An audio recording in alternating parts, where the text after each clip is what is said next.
Hans Christian Andersen's The Snow Queen, retold by Oakley Graham, illustrated by Rosie Butcher. Once upon a time there lived a wicked troll king who built a magic mirror. The mirror made anything that was beautiful or good look ugly and bad in its reflection. The Troll King was very mean indeed. He travelled around the world and used the mirror to make people see the worst in everything and everyone. One day, the Troll King decided to make fun of the angels by showing them their reflection in his mirror.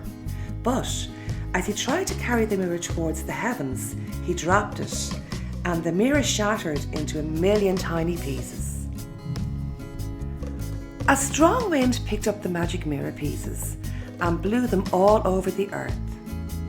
Tiny fragments of the mirror were blown into people's eyes, making them see the world as a foul and rotten place.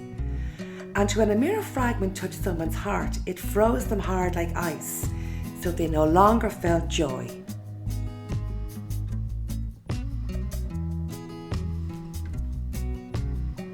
Years later, pieces of the mirror fell in a small town where two best friends, Kai and Gerda, lived happily. As the friends read a book together, a splinter of broken mirror flew into Kai's eyes and another piece his heart. In an instant, everything changed. Kai destroyed the roses he and Gerda had planted together, and he argued and taunted her over the smallest of things. Soon the friends rarely played together anymore.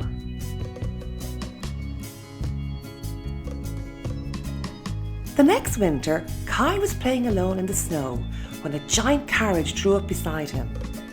The mysterious driver called Kai over, and he found himself staring into the piercing blue eyes of the Snow Queen. Kai was spellbound, and when he saw the Snow Queen invited him to ride with her, he was powerless to resist.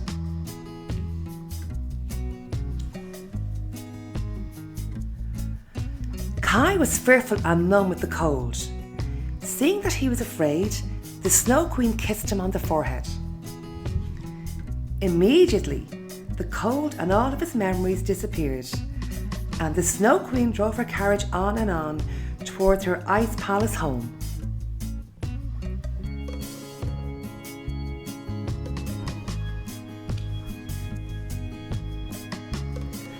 When Kai did not return home, the people of the town thought that he must have gone drowned in the river, but his loyal friend Gerda felt sure that he was still alive. First, Gerda took her boat to the river and offered her new shoes as a gift if the river returned her friend. But the river did not have Kai, so Gerda continued with her search.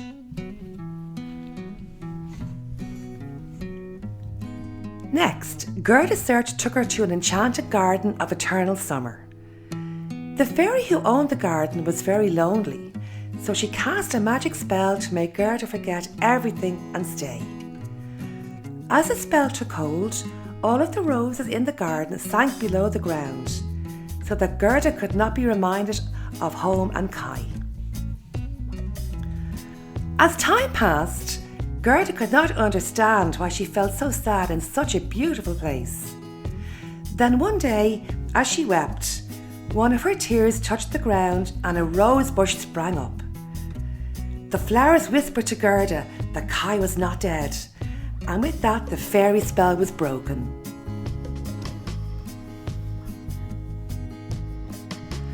Gerda escaped from the enchanted garden, and after walking for many miles she met a raven.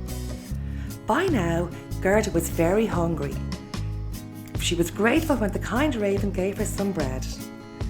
As Gerda ate, she told the raven all about the search for her friend. The raven listened carefully.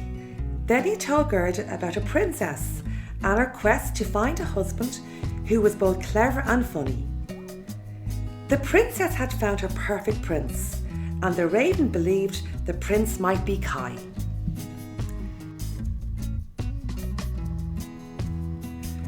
Gerda was excited by the raven's news, and went in search of the princess's palace. But when she arrived, she discovered that the prince the raven spoke about was not her dear friend after all.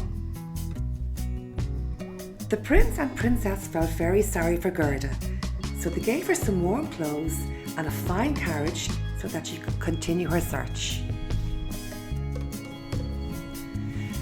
Not long after Gerda left the palace, robbers spied her fancy carriage and attacked it. Luckily, a little robber girl took pity on Gerda, so the other robbers did not harm her and took her back to their hideout. There, the little robber girl kept wood pigeons and a reindeer tied up as pets. One night, while the little robber girl slept, the raven came to visit Gerda and spoke to the wood pigeons. Cooing quietly, they told the raven that the Snow Queen had taken Kai to Lapland. In the morning, Gerda told the little robber girl what the wood pigeons had said. The little robber girl could see that Gerda was upset, so she agreed to free her and let her take the reindeer to ride on.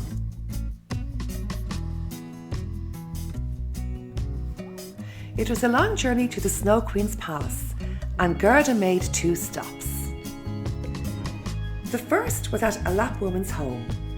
The Lapp woman told Gerda that the Snow Queen had moved from her summer palace in Lapland to her winter palace in Finnmark.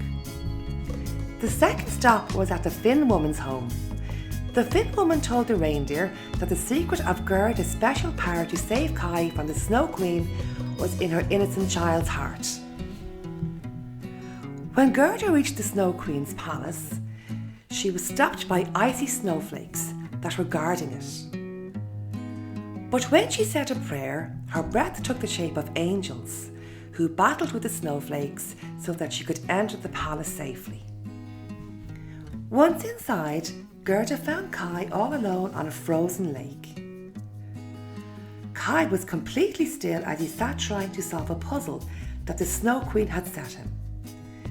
If Kai was able to form the word eternity from the splintered pieces of ice, the Snow Queen had promised to release him from her power. Gerda was thrilled to see her friend was alive. She ran up to Kai and kissed him, crying tears of happiness. As Gerda's warm tears fell on Kai, they melted his heart and burnt away the magic splinter inside. In an instant, everything changed. Able to feel once more, Kai began crying too. Kai and Gerda danced joyfully on the frozen lake, and splinters of ice joined them, spinning, swirling and twirling. When the reunited friends tired of dancing, the ice splinters fell down to spell eternity. The Snow Queen's spell was broken, and Kai was free to return home with his very best friend, Gerda.